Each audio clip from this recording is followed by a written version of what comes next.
Our Olympic reporter Orla Shenoy is at the Olympic Park this afternoon. Afternoon to you, Orla. So the Olympic Village, where the athletes like Paula Radcliffe will be staying, have let the cameras in for the first time.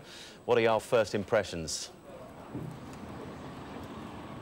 Well, I think you can probably tell even from this distance they're practical rather than pretty, though. Nice and airy on the inside with lots of open space. But as I say, they're practical over anything else. And that's because they have to house 1,700 officials and athletes during the games themselves. There are no kitchens in there at the moment. They'll all be dining in a central dining hall. They'll be put in afterwards when the village is transformed into private housing.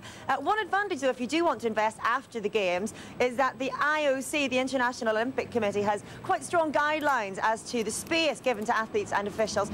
So they have to share 2 people to a room, but because of the amount of space they're given, then the bedrooms are slightly bigger than you would normally get in a London new build. So that's one advantage, and as I say, they'll be turned into private housing afterwards.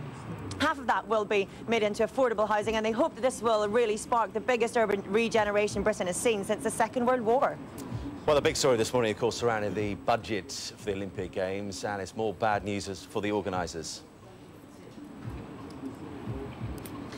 Yes, what we've learned is that money is incredibly tight for the Olympic organisers. The mantra so far with the London Olympics has been on time and on budget. The question now, though, is just for how much longer. The National Audit Office has said that they believe that the £9.3 billion that's been set aside for the Olympics will now be used in its entirety. So it's either been spent or it's been allocated already. And that means that there is very little, if any, wiggle room for any unforeseen circumstances in the future. One of the biggest worries, of course, has been the cost and the potential overspend on security. We learned that the cost of site security during the Games has doubled their estimate in the last year. We know that even now, if you look at the fencing behind me, keeping these sites secure at the moment, 8 months away from the Games, is costing £250,000 every day. So there's very little room for manoeuvre, and they say they're going to have to take rigorous action if that £9.3 billion isn't exceeded. Implications for the taxpayers as well. Sticking with the budgets then, Orla, how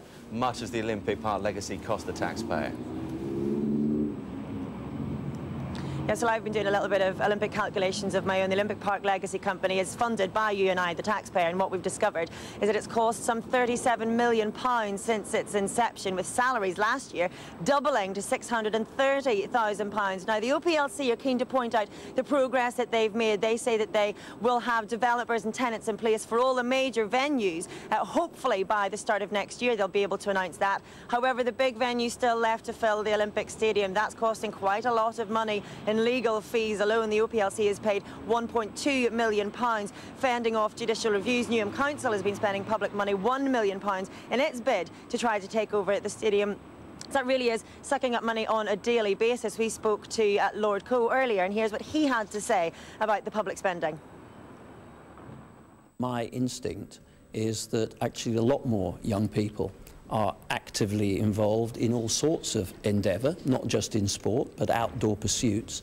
And that is very much gleaned from my daily visits, often into schools. In the last few weeks, I've been to schools in Newcastle, Leeds, here in London, Birmingham a few weeks before that. I'm seeing extraordinary levels of achievement. I'm not actually sure, in essence, that we may be calculating that increase in a way that actually wholly reflects what is really going on out there. Well, Lord Coe sounded confident there, but the National Audit Office today in their report said that it could be many years yet before we know whether or not we've got value for money for the Olympic legacy. Thanks, Orla.